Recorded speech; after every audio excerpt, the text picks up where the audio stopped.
महाराष्ट्रात झालेल्या विधानसभा निवडणुकीचा निकाल 23 नोव्हेंबरला लागला आणि राज्यातल्या जनतेने महायुतीला स्पष्ट बहुमत दिलं।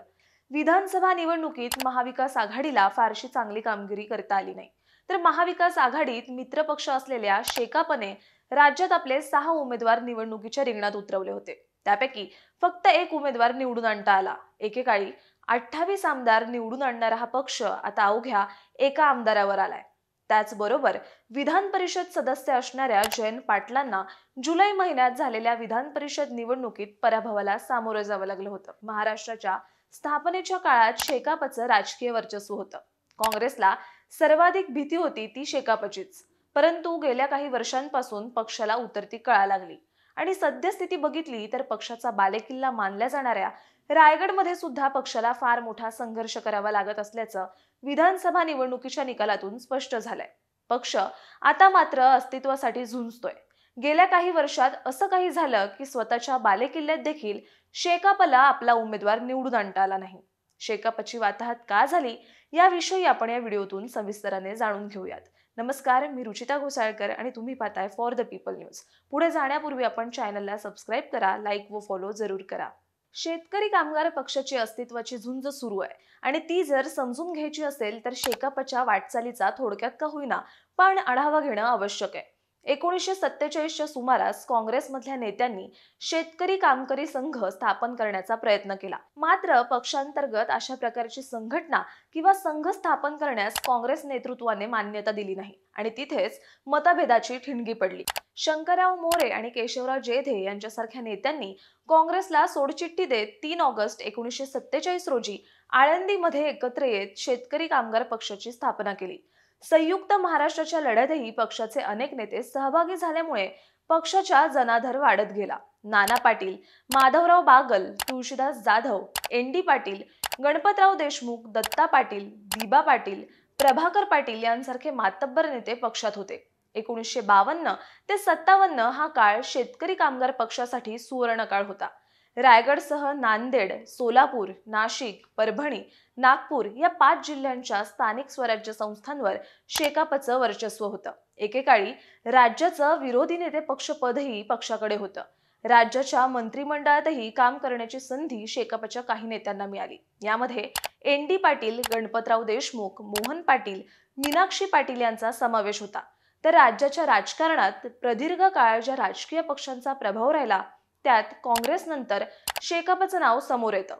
पण गेल्या काही वर्षात पक्षाला उतरती कळा लागली आहे आणि याचाच प्रत्यय 2019 आणि 2024च्या विधानसभा निवडणुकीत दिसून आला। शेकापचा बालेकिल्ला मानल्या जाणाऱ्या रायगड जिल्ह्यातून एकही आमदार निवडून आला नाही। विधान परिषद निवडणुकीत शेकापचे सरचिटणीस आणि तेव्हाचे तत्कालीन विधान परिषद सदस्य जयंत पाटील यांनाही पराभवाला सामोरं जावं लागलं। याआधी आमदारांचं पुरेसं संख्याबळ नसताना देखील ते अनेक वेळा विधान परिषदेवर निवडून आलेत, परंतु जुलै महिन्यात झालेल्या निवडणुकीत क्रॉस वोटिंग झाल्याने जयंत पाटलांना पराभवाला सामोरं जावं लागलं। राज्यातील शेकापचं वर्चस्व टिकून राहावं यासाठी जयंत पाटलांचा विधान परिषदेत विजय होणं महत्त्वाचं होतं।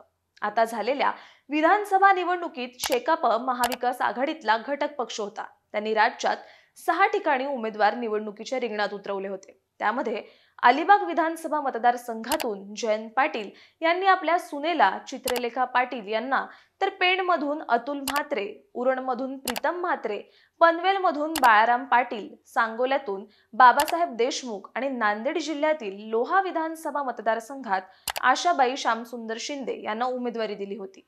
शेकापच्या या 6 उमेदवारांपैकी 5 उमेदवारांचा पराभव झाला असून केवळ सांगोल्यात बाबासाहेब देशमुख विजयी झालेत। रायगड जिल्ह्यात देण्यात आलेल्या 4ही उमेदवारांचा पराभव झाला असून अलिबागमधील पराभव शेकापच्या जास्त जिव्हारी लागलाय।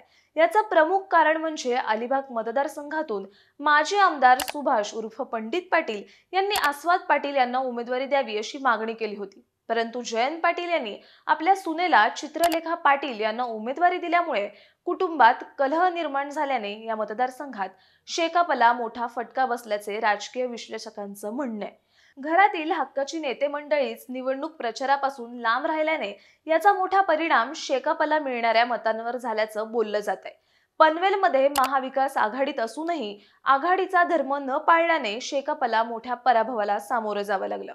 निवडणुकीच्या प्रचारादरम्यान शिवसेना उद्धव बाळासाहेब ठाकरे पक्षाचे प्रमुख उद्धव ठाकरे यांनी रायगडमध्ये आपल्या पक्षाच्या उमेदवाराच्या विरोधात शेकापने उमेदवार दिल्याने जयंत पाटील यांना उलटा खेळ करू नका असा इशारा दिला।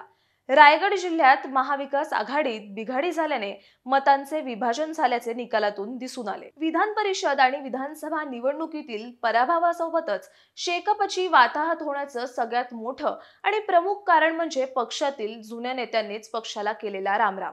रायगड जिल्ह्यातील पनवेलचे रामशेठ ठाकूर यांनी शेकापला सोडचिठ्ठी दिल्यामुळे पनवेलमधील शेकापची ताकद कमी झाली।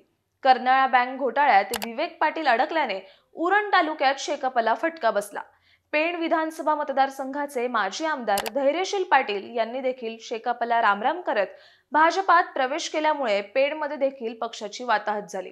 तर लोकसभा निवडणुकीत शेकापने महाविकास आघाडीची साथ दिली होती। रायगड आणि मावळ मतदारसंघात उमेदवार न देता शेकापने शिवसेना ठाकरे गटाच्या उमेदवारांना पाठिंबा दिला होता। कुठल्याही परिस्थितीत शिवसेनेच्या दोन्ही उमेदवारांना चांगल्या मताधिक्याने निवडून आणू अशी हमी शेकाप सरचिटणीस जयंत पाटील यांनी दिली असल्याचं बोललं गेलं। परंतु दोन्ही मतदारसंघातून शिवसेना ठाकरे गटाच्या उमेदवारांचा पराभव झाला। अलिबाग आणि पेण सारख्या शेकापची ताकद असलेल्या मतदारसंघात अनंत गीते यांची मोठी पिछेहाट झाल्याचं दिसून आलं। लोकसभा निवडणुकीच्या पराभवानंतर शेकाप आणि शिवसेना ठाकरे गटाचे संबंध काही प्रमाणात बिघडल्याचे दिसून आले। तर सुरुवातीला म्हटल्याप्रमाणे विधानसभा निवडणुकीसाठी शेकापने उमेदवार दिल्यामुळे शिवसेना ठाकरे गटाचे आणि शेकापचे संबंध आणखीनच खराब झाले। एकंदरीतच मित्रपक्षांसोबतचे संबंध देखील चांगले राहिले नसल्याने शेकाप मागे पडल्याचं पाहायला मिळालं। पक्षाच्या वाताहत होण्याचं सगळ्यात महत्त्वाचं कारण म्हणजे राजकारणात नव्याने येऊ पाहणारे तरुण शेकापकडे पाठ फिरवत असल्याचं चित्र आहे। या सर्व कारणांवरून शेकापचं राजकीय अस्तित्व धोक्यात आलंय। त्या पार्श्वभूमीवर पक्षाची पुनर्बांधणी करणं आवश्यक आहे। सध्याचं चित्र बघता राज्यात शेकाप कुठेच दिसून येत नाहीये। शेकाप पुढे असणाऱ्या आव्हानांचा डोंगर बघता या सर्व गोष्टींवर जास्त काळ दुर्लक्ष केलं तर शेकापचं अस्तित्व संपून जाईल ही भीती राजकीय जाणकार व्यक्त करतात। आता शेकाप यावर कशी मात करणार आणि पुन्हा एकदा राज्याच्या राजकारणात कमबॅक कसं करणार हे पाहणं महत्त्वाचं राहील। याविषयीचं तुमचं मत कमेंट करून सांगा। व्हिडिओ आवडल्यास लाईक करा आणि फॉर द पीपल न्यूजला फॉलो करायला विसरू नका। धन्यवाद।